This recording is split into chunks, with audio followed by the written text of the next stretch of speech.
Minsan ba nagtatanong ka kung naririnig ka talaga ng Diyos? O kung paano mo siya maririnig sa gitna ng ingay ng buhay? Sabi ni Jesus sa John 10:27, "Ang aking mga tupa ay nakikinig sa aking tinig. Kilala ko sila at sila ay sumusunod sa akin."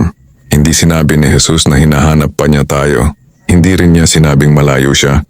Sinabi niya, kilala niya tayo. Ang tinig ng Diyos ay hindi palaging malakas, hindi laging dramatic. Madalas ito ay banayad at personal. Gaya ng isang pastol sa kanyang mga tupa, hindi niya kailangan sumigaw para makilala siya. Dahil may relasyon na, may tiwala na.